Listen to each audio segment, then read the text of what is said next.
I find myself to maybe be more angry at times. A majority of teens aren't getting enough sleep, and it's taking a toll on their mental health. The training's endless. I want the both of us to be the best that we can be. This wellness canine is helping a fire department after the emergencies. And what happened after a man purposely got more than 200 COVID shots?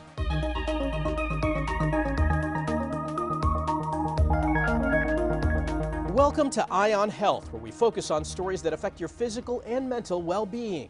I'm Michael George. We begin with news on the abortion pill.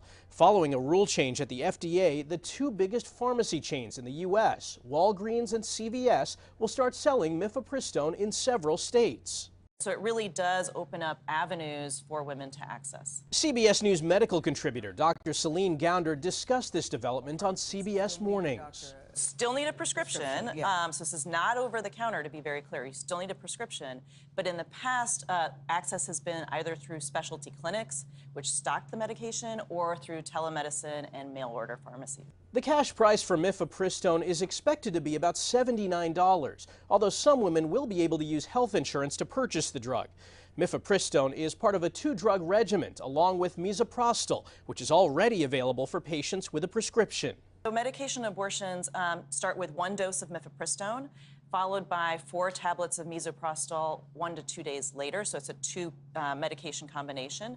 Within a couple hours of taking the second medication, the misoprostol, women develop some bleeding and cramping, essentially the beginnings of a miscarriage, and then expel the pregnancy within usually about a day of taking the medication. Dr. Gounder says the reaction is akin to having a heavy period. Abortion and other women's reproductive rights like IVF will be key issues in the election.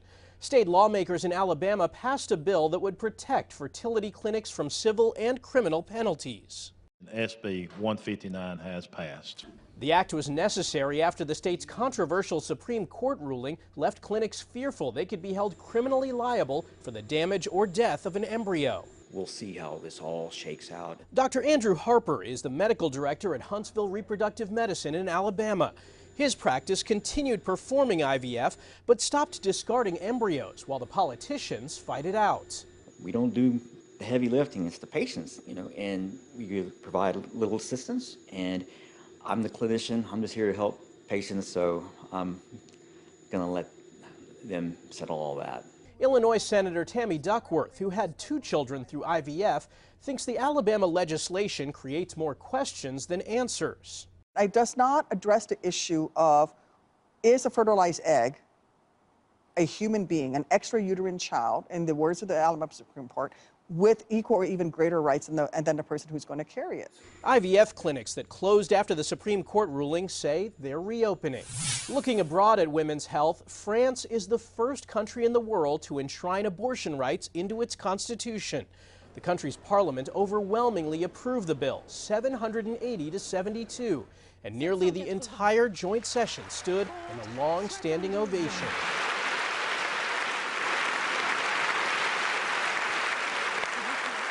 Abortions have been legal in the country since 1975, but French President Emmanuel Macron called for additional protections after the U.S. Supreme Court overturned Roe v. Wade in 2022. Demonstrators celebrated at the Eiffel Tower. It's historical. We are all, as you see, very happy.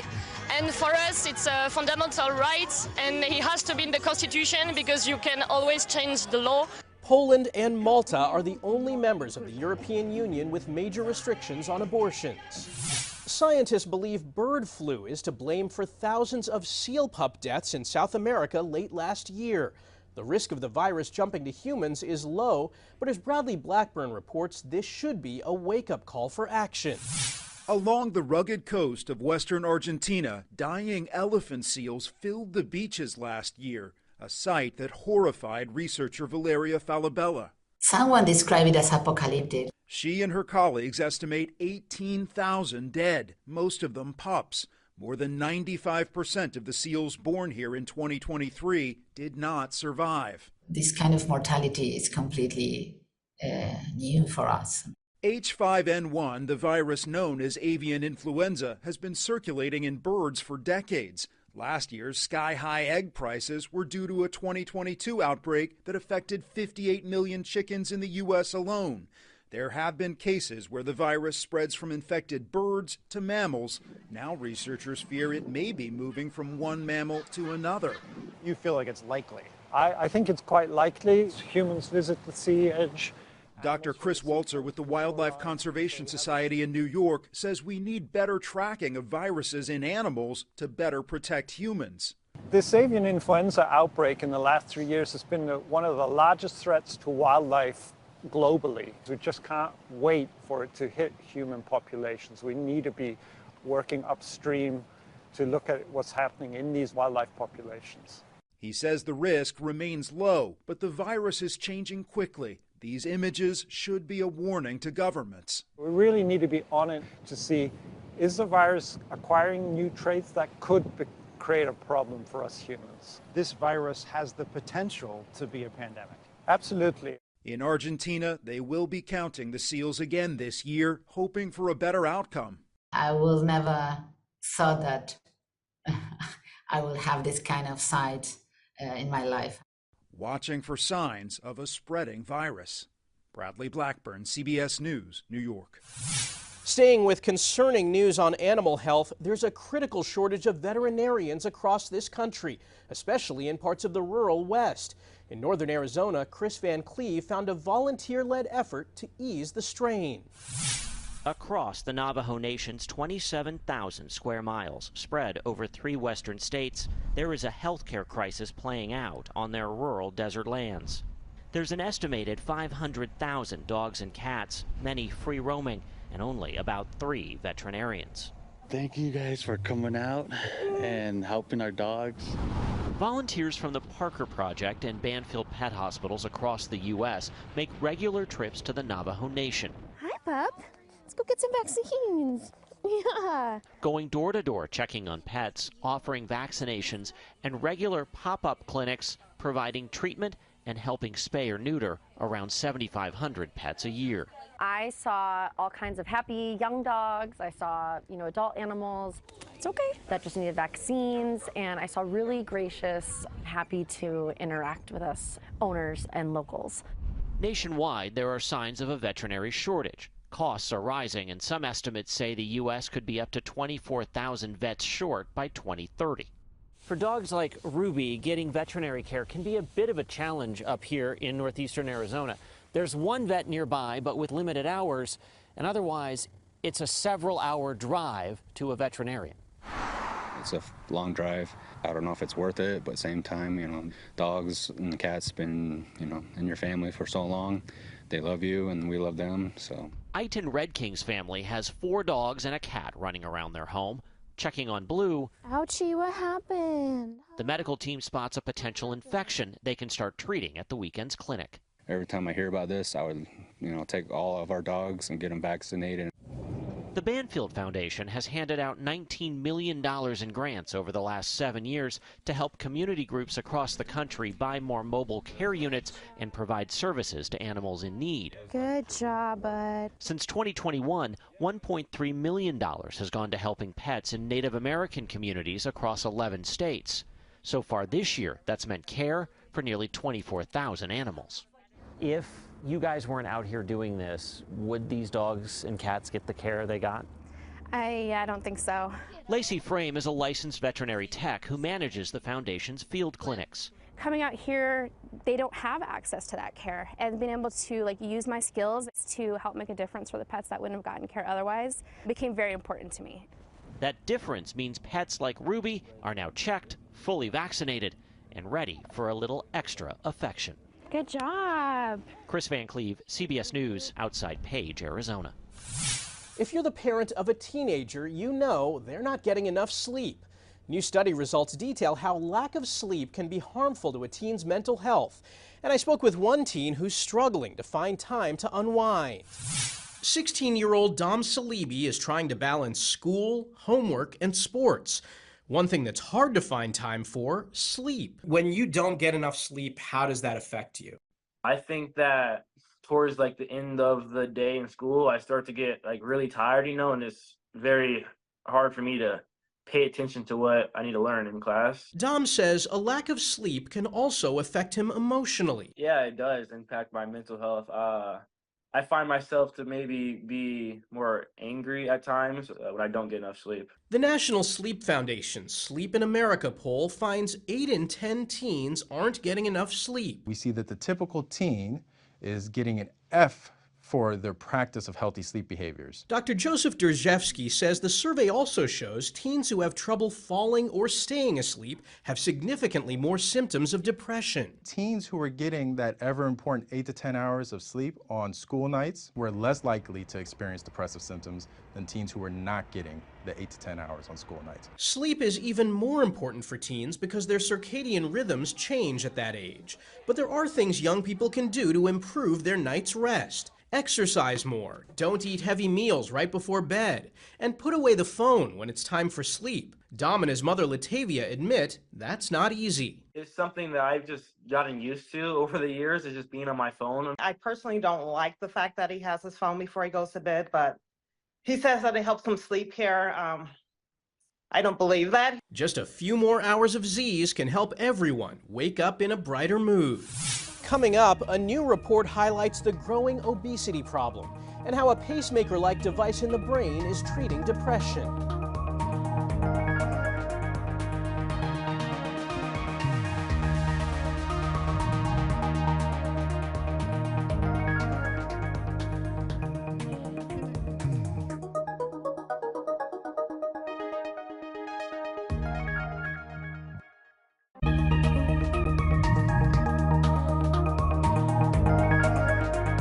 Welcome back. Many people are fully vaccinated against COVID-19, others partially, and some not at all. But there's one man in Germany who's hypervaccinated. That's because he intentionally got 217 doses over the past 2.5 years. Researchers heard about the 62-year-old man from newspaper articles after prosecutors opened up an investigation into him. The man says he got the vaccines for private reasons, and prosecutors declined to file charges against him. He agreed to undergo tests and insisted on getting another shot during the study. Scientists found no significant side effects, and his immune system was still responding positively to the vaccine. Study authors wrote they do not endorse hypervaccination as a strategy to protect against COVID-19. More than 1 billion people are now living with obesity. According to an analysis published in The Lancet, rates among children and adolescents increased 4 times from 1990 to 2022. Here in the U.S., the obesity rate more than doubled for both women and men. One study author warns major global issues like climate change, the COVID pandemic, and even the war in Ukraine risk making the health issue even worse. Obesity is responsible for a number of non-communicable diseases, such as type 2 diabetes, heart disease, certain cancers, and the health systems of low and middle-income countries cannot afford to take this additional burden.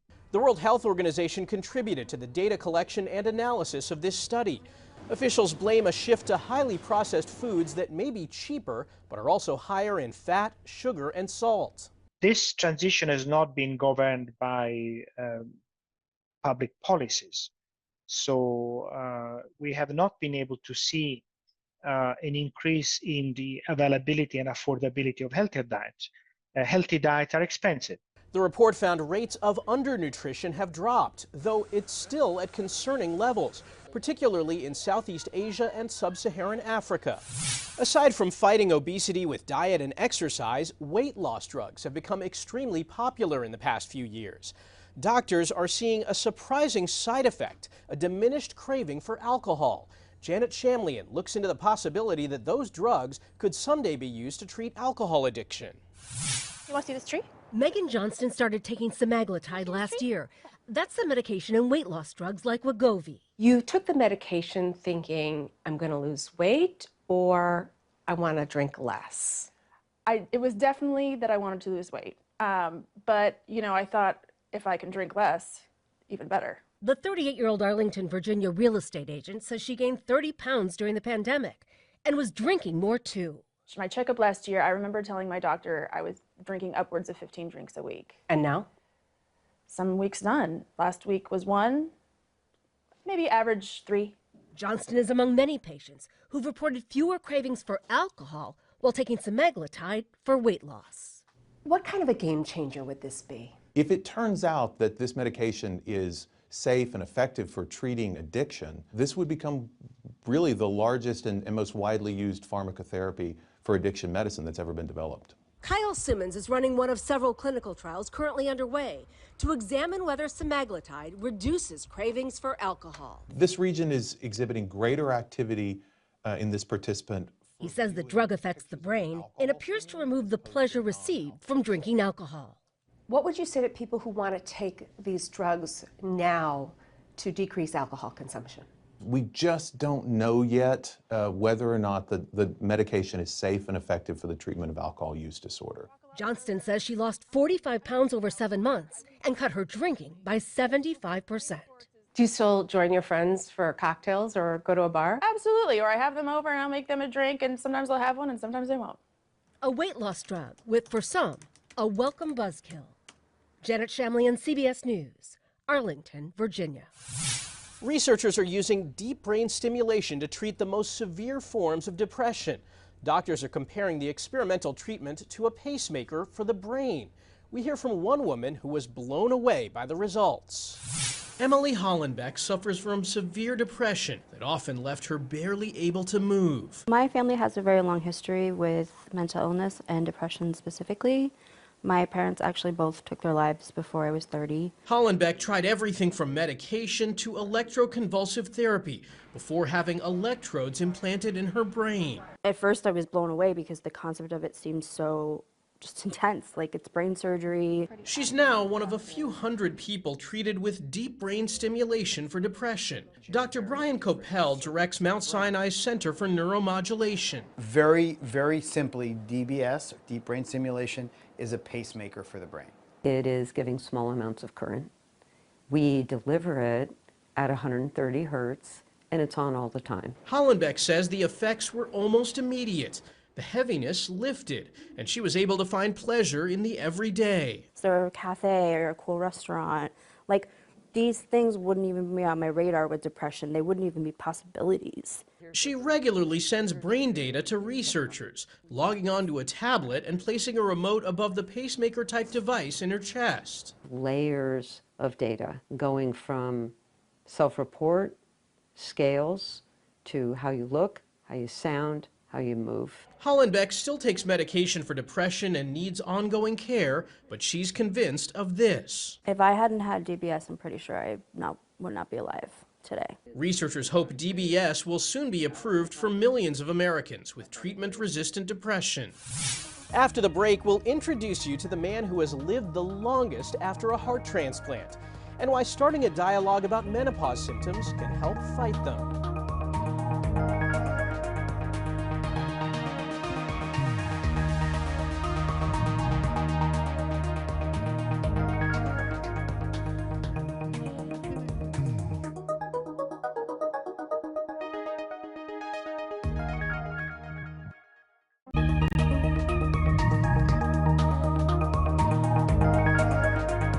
Welcome back. As we spring forward with daylight saving time, sleep experts are again calling for an end to seasonal time changes. We looked into why ditching the clock change could be better for your health and safety. Isabel Datis isn't thrilled about turning the clocks forward and losing an hour. Does it mess with your sleep schedule? It does mess with my sleep. Like, I go to sleep later and I wake up later, so I'm usually late. With more and more research suggesting daylight saving time can have dangerous and serious effects on health and safety, the American Academy of Sleep Medicine is advocating for year-round standard time. One, it removes the switching of our circadian rhythms twice a year, which is very difficult for our bodies to adjust to. And number two, standard time is aligned with our biological clock. There's bright light in the morning and less light in the evening. Dr. Jocelyn Chang says when we're exposed to less light in the morning, it makes it more difficult for us to wake up, and more light in the evening makes it more difficult to fall asleep. The AASM cites research showing the springtime change can lead to increased risk of motor vehicle accidents, medical errors, heart attacks, and strokes and mood disturbances. But some lawmakers want to instead make daylight saving time permanent. The Sunshine Protection Act would mean longer dark mornings. I love it being brighter when I wake up because I'm a school teacher. So when I wake up, I don't like it being dark because I have to get my kids to school and I'm dropping them off and it's dark. As we adjust to daylight saving time, experts advise, when you wake up in the morning, make sure that you're exposed to bright light. Sunlight's ideal, but any bright light at all is better than none. that bright light will help set your internal clock to the new time and help manage your sleep and alertness. There's a new Guinness World Record holder for longest surviving transplant patient. Bert Jansen received a new heart in 1984, nearly 40 years ago, when he was just 17 years old. The average life expectancy for heart transplant patients is just 16 years. Jansen, who lives in the Netherlands, has 2 children in their 20s and wants his story to be an example for other patients hoping to live a full life. You need to remain a healthy lifestyle and be active. That's what Mr. Jansen did as well. He had a family with 2 healthy kids, and that's really special. In the U.S., 17 people die every day while waiting for an organ. More than 3,000 people are waiting for a heart. A California fire department's newest member stands on 4 legs but is not the company's mascot. Instead, Cooper, a golden doodle, is the company's wellness canine. He helps first responders after they fight fires, respond to accidents, or make medical calls. A certified wellness canine is trained specifically to reduce symptoms of stress, anxiety, depression, and to lessen trauma from critical incidents. Cooper and his handler, dispatcher Corin Peltier, also do outreach in the community, bringing smiles and comfort to survivors of traumatic incidents. The training's endless. I want the both of us to be the best that we can be, so we'll never stop training. The canine is currently being trained to detect the hormone cortisol that people emit when under extreme stress. Researchers say the more menopause is talked about, the better chance society has at breaking the taboo surrounding it. A new report published in the Lancet Medical Journal looks at how to empower women as they age. Leah Mishkin has our final report of the day from London. 52-year-old Marty Oakes from San Francisco recently took up boxing. Her sparring partner, her son Durham. The better shape I'm in as menopause hits, the better equipped I'm going to be able to manage it. Menopause, a word this mother now says with confidence, but as she approached her 50th birthday, it gave her anxiety. Aging as a woman is not an easy thing to do in our culture. What you expect and your attitudes to menopause can actually impact on what you're experiencing. Myra Hunter co-authored a new report that says there's a lack of evidence on whether menopause or simply aging causes health problems. Menopause literally means the last menstrual period, which happens on average around the age of 50, 51. Symptoms can include hot flashes, difficulty sleeping, muscle and joint pains. Not everyone needs medical treatment, really, because not everyone has symptoms that are severe, but some people have difficulties and need help, and that should be embraced. Researchers say replacing hormones isn't the only way to manage symptoms. Talk to other women, talk to your family, be an advocate for an empowerment approach. We have a lot more power over our experience of aging than certainly pop culture might have you believe. Oakes created an app to help women navigate their next chapter. Women will come out the other end quite empowered and, with a different perspective on what it means to age. Knocking out the stigma behind menopause and moving to a whole new beat. Leah Mishkin, CBS News, London. That's this week's Eye on Health. I'm Michael George. Thanks for joining us and be well.